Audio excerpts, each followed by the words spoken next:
So is it just when you're on the road to Tommy John, it's not a linear trip, right? It's a little bit up and down. Is that one of the takeaways from a game like this? Yeah, definitely.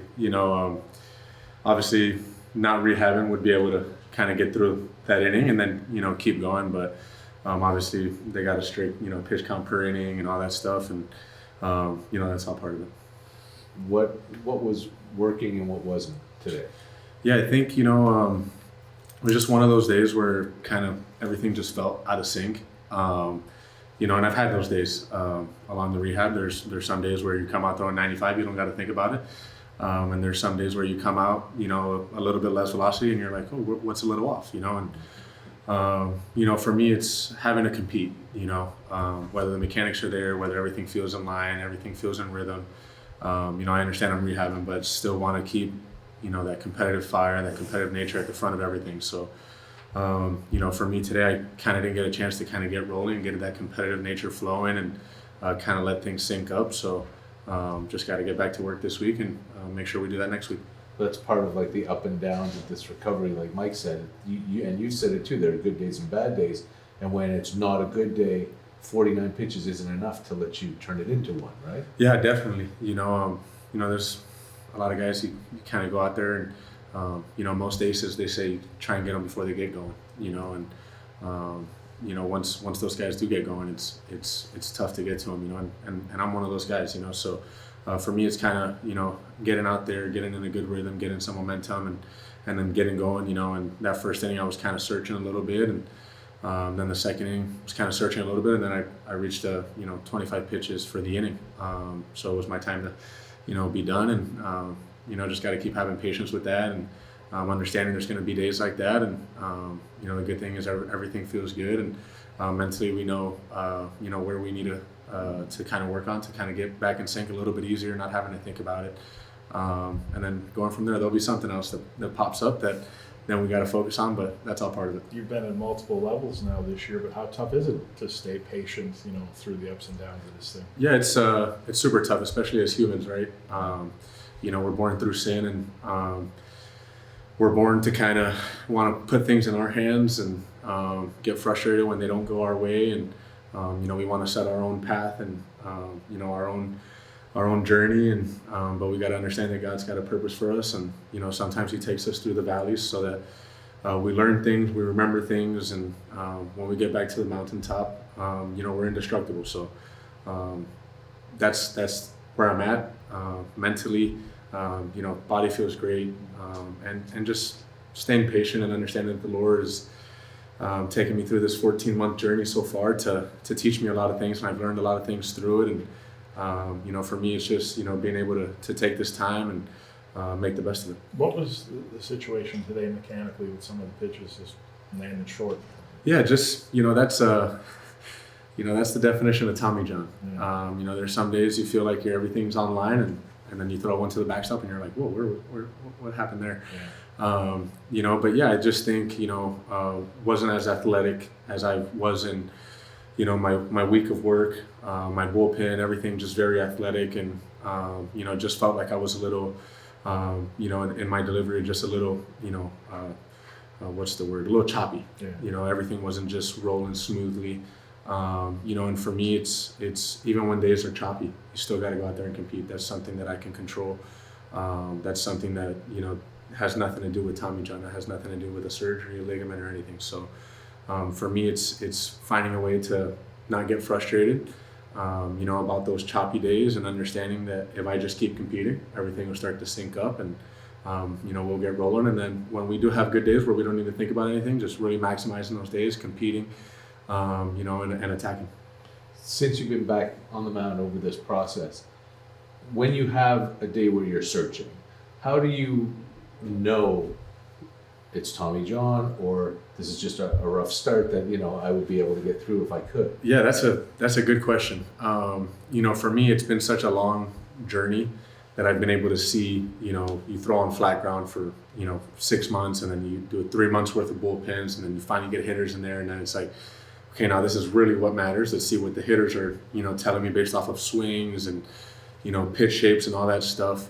And I feel like over time, it's like, okay, on flat ground, we're doing this and everything's great right at the chest. And then you get on a mound and it's like, whoa, hold on.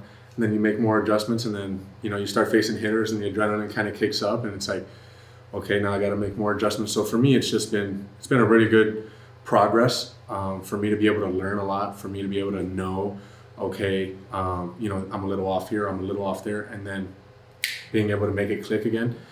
Sometimes in the speed of the game, it's, can't sit there and do some dry mechanics and then get back on the mound, So it's just getting that feel of the game, getting those little cues back, when you're out of the game for so long, it's like, okay, we don't need to overthink things. It's just a little cue here, a little cue there, to kind of get me back in line. So it's just about kind of getting those reps under myself and just continue to build that momentum. And, obviously I know where I can be off. When I am synced up, I know what is making me synced up. So that's the positive thing. It's I know what I need to do to get synced up. And there's just some days that it's just not synced up, and obviously you don't want to think about it while you're out there. Just want to compete, and that's what I'm trying to do. And now I go back into the week of work and make the adjustments and focus on it, and then next week right back out there competing again. You went on the path as a first-round pick. Remember, you started here in Trenton with Buffalo. What would you say to Yasevich now? He's on that fast path, and he's going to make his debut here tomorrow. How does he just keep the game from not speeding up and just doing what he does? Yeah, definitely. I mean, he's a great arm, and he's a fiery competitor, and that's what I would tell him. Just keep doing that, and don't let the game kind of dictate what you need to do. Continue to do what you do and and you dictate the game. It doesn't matter what level you're at, or if you're a first round pick or 30th round pick or whatever the case may be. It's still 60 feet 6 inches, so just go have some fun. You talked about this 14-month journey, right? Shane Bieber's here too, rehabbing. It's 16 months for him, but you've made it to AAA, and he just got to AAA last week. Yeah. He's ahead of it. He's on the cusp of the big leagues, but to be here so quickly.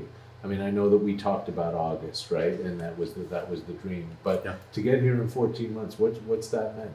Yeah, it means a lot, and even sometimes when you have some frustrating days where you don't reach your pitch count or whatever the case may be, it's still pretty accomplishing just to be able to see the work that it's taken to get here. From literally laying on a table and having my arm cut open. To being here throwing a baseball at a high competitive level. It's a blessing. I thank the Lord. There's a lot of things we cannot control, and you kind of do need a little bit of luck. And I'm just thankful. I really haven't had any setbacks. Everything's felt great. And it's kind of a good problem for my problem to be either mechanical or competitive or synced up. So at the end of the day, still have to remember that. The arm feeling good is priority number one. The elbow bouncing back good is priority number one. And yeah, looking back 14 months ago, it's like, am I ever going to get here? So it's pretty cool, even through the good days and the bad days, to really enjoy the moment. Was it good to be able to finish up the outing against Alek Manoah, who's another big leaguer? Yeah, definitely. I thought I made some good pitches to him. His first at bat. Yeah, just a couple pitches kind of got away from me. I feel like I got ahead, but then got away from me, and that second at bat just went right at him. So obviously wish him the best on his rehab journey, and I saw him hit a homer after I was pulled, and obviously don't like to see homers against us, but he's a great dude, so good to see him doing well. And just what do you hope for over the course of the next month? Yeah, I just hope to continue to progress, continue my arm to feel good. That's the priority number one. And just continue to compete. Today was, I would say, probably my first not good, outing. I've had some really good ones down in Florida. Was really good last week. Had a couple walks, but was great. And this was kind of my first. Didn't get to my pitch count or anything like that. So obviously know that there's work to do and work to continue to do. And even when you're pitching at a high level, there's always going to be work to do. So for me, it's just continuing to go on this journey and continue to get the arm and the body and everything synced up to where I need it to be. And then go help this team, whatever level, whatever capacity they need me at. That's what I've told you even back on your podcast in the off season. I know I'll be in competitive games in August, and I just want to help this team, you know, however I can. Last one. Do you see, understanding that you can only control so much, right? Yeah. Do you see yourself in the big leagues this year? You know, Mike, that's not a question for me to answer. Ross makes those decisions, and you know, whatever Schneider, you know, needs in his rotation or in his bullpen, and they know what I got. You know, they know that I pitch with my heart, I pitch with my mind, and I pitch with my nuts. And you know, I'm gonna go out there and do that no matter what. You know, and obviously right now the priority is get the arm right, and on that journey, I know everything will start to sync up and feel great, and hopefully, you know, they have a plan for me to be there, because I know I can help this team. Thank you, Al. Thanks, Al. Yeah. Appreciate that. Thank you, guys. Thanks. Keep